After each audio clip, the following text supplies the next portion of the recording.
இல்லை ஆக்சுவலி வந்து எனக்கு அஜித் சார் ரொம்ப பிடிக்கும். அதனால அட்டகாசம் எடுத்துகிட்டு நான் ரிலீஸ் பண்ணியிருந்தேன். ஸோ அதுக்கப்புறம் வாலி பண்ணோம்.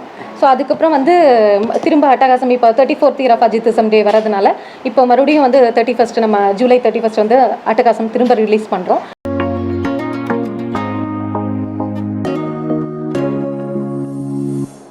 சட்டவிரோதமாக செயல்படுற பட்டாசு கம்பெனிகளை நேரடியாக நானும் நிறைய கம்பெனிகளுக்கெல்லாம் போய் பார்த்துருக்குறேன். அங்கே செயல்படுறத வந்து 10 பேர் வேலை செய்கிறதுக்கு அனுமதி கொடுத்தால் 30 பேர் செஞ்சுட்டு இருக்கிறதாக எனக்கு தகவல் கிடைச்சி நானும் போய் பார்த்தேன். அதுதான் மிகப்பெரிய தவறு. அதை அதிகாரிகள் தான் கண்டிக்கணுமாமா. அதிகாரி கண்டிக்கிறது இல்லைங்கிறது தான் அங்கே இருக்கிற மக்களுடைய புகார். அப்போது ஒரு ஃபேக்ட்ரி இருந்துச்சுன்னா அந்த ஃபேக்ட்ரிக்கு 4 பக்கம் வழி இருக்கணுங்களாமா. அந்த பட்டாசு கம்பெனி ஒர்க் பண்ணுற பக்கம் 4 பக்கம் வழி இருக்கணுமாமா. அந்த மாதிரி எங்கேயுமே இல்லைங்க, 2 பக்கம் தான் வழி இருக்குது. ஆனால் ஓடுறதுக்கோ தப்பிச்சு போகிறதுக்கோ வழி இல்லாமல் வேலை செய்கிறது குடோன் மாதிரி அழைச்சி வச்சு தான் வேலை செய்கிறாங்க. அதே மிகப்பெரிய தவறு. அதைத்தான் இந்த படத்தில் நான் முழுக்க காட்டு ஃபுல்லாக க்ளோஸ் பண்ணி தான் ஒர்க் பண்ணுவாங்க. 10-30 பேர் வேலை செய்வாங்க. தீபாவளி நெருங்கிச்சுன்னா அங்கே அதிகமாக மக்களை உட்கார வச்சு வேலை செய்கிறாங்க. அந்த இடத்துல தான் வெடி விபத்து அதிகமாக ஆகுதுன்னு சொல்கிறாங்க. இது என்னைய மிகப்பெரிய பாதிப்பு கொண்டு வந்துச்சு. அதுக்காகத்தான் இந்த சப்ஜெக்டே நான் எடுத்து இந்த ஸ்கிரிப்டை பண்ணேன். இது உண்மையிலே நடந்த சம்பவம். ஒரு பாப்பாவை கொண்டு வந்து பக்கத்து வீட்டு அம்மா வந்து அந்த குழந்தைய வந்து பட்டாசு கம்பெனி விட்டு போட்டு வெளியே போயிடுறாங்க. கடைக்கு போயிட்டு வர்றாங்க. வர்றதுக்குள்ளே பட்டாசு கம்பெனி உண்மையிலே வெடிச்சு பெரிய விபத்தாகுது. 26 பேர் இறக்குறாங்க. காக்கிவாடம்பட்டிங்கிற கிராமத்துலேயே, உண்மையான காக்கிவாடம்பட்டி கிராமத்தில் 26 பேர் சாகிறாங்க. அதில் அந்த குழந்தையும் சாகுது, அந்த முதலாளியும் சாகிறாரு. இது மிகப்பெரிய கஷ்டமான சம்பவம். அதுதான் இந்த ஸ்கிரிப்டு. இதை அப்புறப்படுத்த போராடு இளைஞர்களுக்காக தான். அப்புறப்படுத்த முடியுமா அப்படிங்கிறத ஸ்கிரிப்டுங்க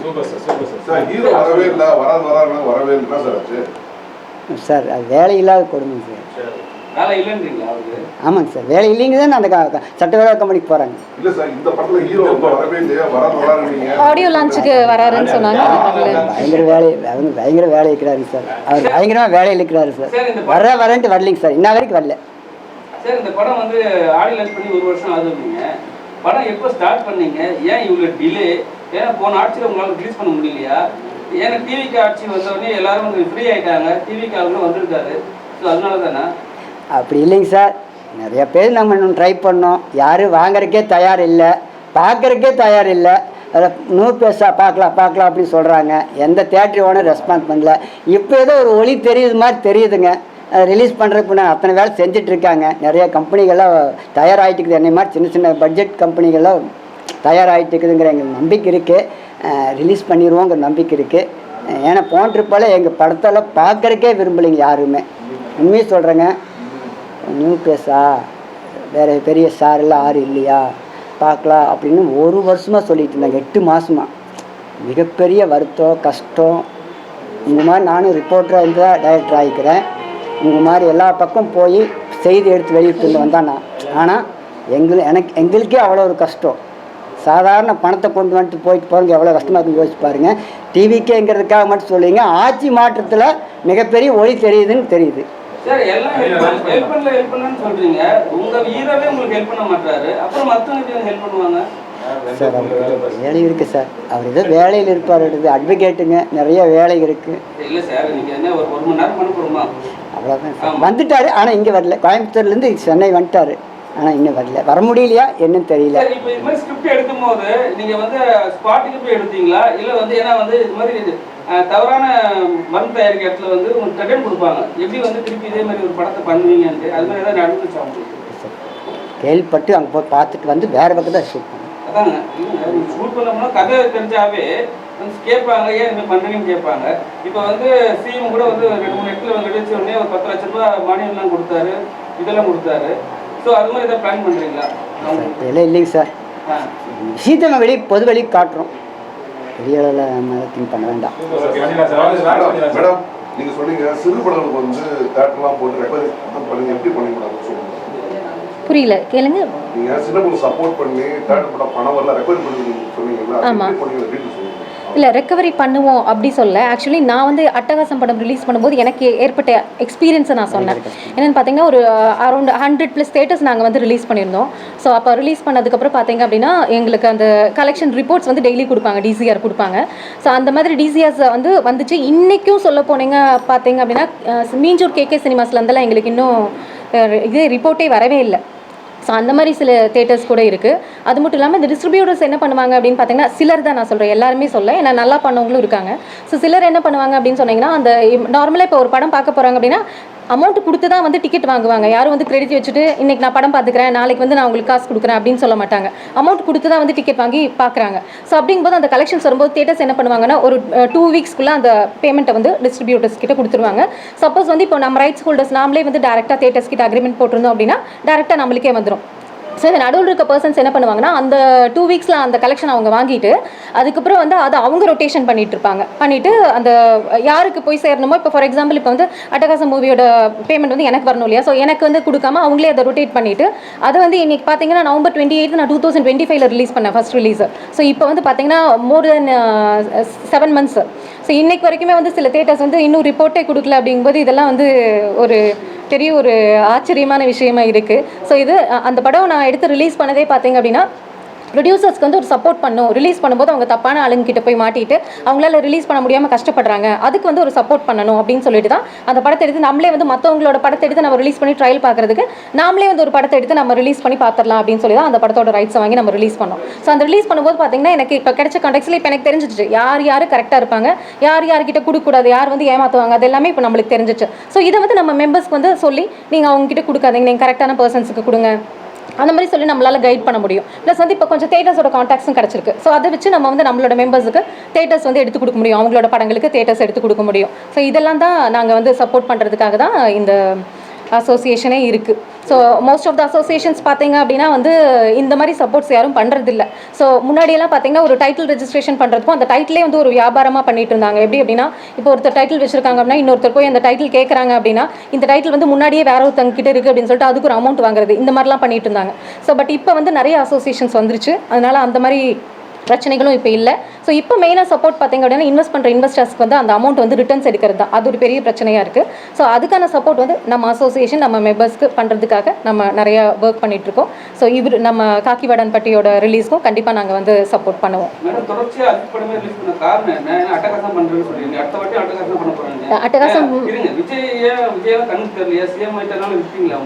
இல்லை, ஆக்சுவலி வந்து எனக்கு அஜித் சார் ரொம்ப பிடிக்கும், அதனால அட்டகாசம் எடுத்துகிட்டு நான் ரிலீஸ் பண்ணியிருந்தேன். ஸோ அதுக்கப்புறம் வாலி பண்ணோம். ஸோ அதுக்கப்புறம் வந்து திரும்ப அட்டகாசம் இப்போ 34th year of அஜித்திசம் டே வரதுனால இப்போ மறுபடியும் வந்து 31st நம்ம ஜூலை 31st வந்து அட்டகாசம் திரும்ப ரிலீஸ் பண்ணுறோம். அடுத்தது பார்த்தீங்கன்னா அஜித் சார் மட்டுமே நான் எடுக்கல அப்படிங்கிறதுக்கு சொல்கிறேன். நெக்ஸ்ட் வந்து குத்து பண்ணுறோம் நம்ம சிம்பு சாரோடது. ஸோ அதனால் அவர் மட்டுமே அப்படின்னு கிடையாது, பட் வந்து அவர் ரொம்ப பிடிக்கும்.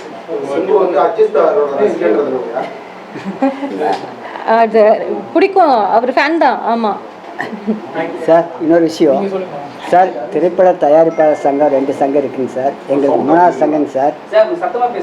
திரைப்பட தயாரிப்பாளர் சங்கம் 3 இருக்குது சார். எங்களுக்கு 3வது சங்கங்க சார். தமிழ் முருகன் சார்னு ஒரு சங்கம், பாரதிராஜா குரூப் ஒரு சங்கம் வச்சுருந்தாங்க. இந்த 2 சங்கங்கள் தான் சார் தமிழ்நாட்டையே ஆட்டி படிக்குது.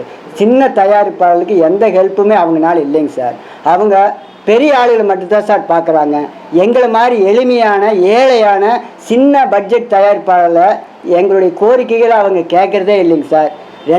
ஒரு பிரஸ் மீட்ல அமைச்சர்கிட்ட வந்து அவங்க தான் வந்து கோரிக்கையை வச்சாங்க, சின்ன படங்கள் தான் மெயினா வரணும், அவங்களுக்கு மானியம் தரணும்னு சொல்லியிருக்காங்க. இது மாதிரி தவறான அலிகேஷன் இருக்கக்கூடாது. சரி, இது நீங்கள் சொல்ல கேட்கோங்க. 2வது அது அவங்க சொன்னாங்க, இதையும் நான் பதிவு பண்ணுறேன், இந்த இடத்துல நான் பதிவு பண்ணுறேன். அதாவது இது வந்து அரசாங்கத்துக்கு தெரியுங்கிறதுக்காக தான் நான் சொல்கிறேன். எங்களுடைய கோரிக்கையான தொழிலாளர்களுக்கும் சிறு குறு தயாரிப்பாளர்களுக்கும் பையனூரில் 90 ஏக்கரில் ஒரு அடுக்குமாடி குடியிருப்பு கட்டுறதுக்கு 15 வருஷத்துக்கு முன்னாடி திட்டம் போட்டாங்க. அதனுடைய பயனாளிகள் அவங்க தான் செலக்ட் பண்ணி கொடுக்குறாங்க. கவர்மெண்ட்டுக்கு வேண்டி கொடுக்குறது அவங்க தான். எங்களை மாதிரி சின்ன தயாரிப்பாளர் அங்கே மெம்பரே ஆக முடியாது. அப்போது எங்களுடைய கோரிக்கை யாருக்கிட்ட சார் சொல்கிறது?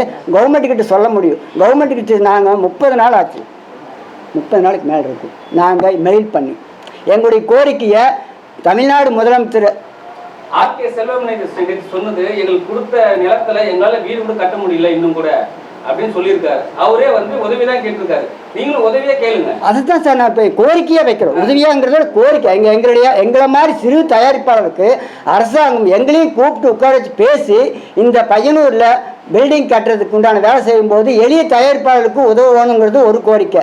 ரெண்டாவது கோரிக்கை, சிறு குறு தயாரிப்பாளர்கள் மிகப்பெரிய தயாரிப்பாளர்கள் 2 இது இருக்குது சார். அதாவது கார்ப்பரேட் கம்பெனிகளும் 50 பேர்த்து வச்சு வேலை செய்கிற கம்பெனிக்கு 2 வித்தியாசம் இருக்குங்க சார். 50 பேர் வச்சு செய்கிற தொழிற்சாலைக்கும் அதே மின் கட்டணம், கார்ப்பரேட் கம்பெனிக்கு அதே மின் கட்டணம் கிடையாது. 40% குறைச்சி தான் கொடுக்குறாங்க. ஆனால் இங்கே சென்ட்ரல் கவர்மெண்ட்டில் எங்களுக்கு ஒரே சென்சார் சர்டிஃபிகேட் தான் 1.5 லட்சம் ரூபா கேட்குறாங்க. முன்னே 25,000 50,000 இருந்துச்சுங்க சார். இப்போ 1.5 லட்சம் கேட்குறாங்க. ரஜினிகாந்த் சார் படத்துக்கும் அதே காசு, எங்களை மாதிரி நியூ பேஸ் படத்துக்கும் அதே காசு வாங்குறது கோரிக்கை. லஞ்சம் இல்லை. ஆமாம் ஆமாம், அதான் சார் சென்ட்ரல் கவர்மெண்ட்டில் இந்த மாதிரி ஒரு ஃபார்ம் பண்ணுறாங்க சார். ஆமாம், இது வந்து மிகப்பெரிய இழப்பீடு எங்கள் மாதிரி தயாரிப்பாளர்களுக்கு. இதுவும் அரசாங்கத்துக்கு நாங்கள் ஒரு கோரிக்கையை வைக்கிறோம். மத்திய அரசுக்கு இதாவது சென்சார் போர்டில் இது வந்து மிகப்பெரிய இழப்பு எங்கள் மாதிரி சின்ன தயாரிப்பாளருக்கு. இந்த இடத்துல மத்திய அரசுக்கு நாங்கள் ஒரு கோரிக்கை வைக்கிறோம். மாநில அரசுக்கு எங்களை வந்து சிறு குறு தயாரிப்பாளர்களுக்கும் ஒரு முன்னுரிமை கொடுக்கணும். அதாவது படத்துகளுக்கு மானியம் தர்றாங்க சார். 15 வருஷமாக மானியமே தரதில்லை சார். 7 லட்சம் ரூபா கொடுப்பாங்க சார். அதை வந்து அந்த கவர்மெண்ட்டு சினிமாவிலேருந்து வந்ததுனால சின்ன தயாரிப்பாளர்லேருந்து அவங்க அப்பா பெரிய தயாரிப்பாளர் ஆகிக்கிறாரா சாரு.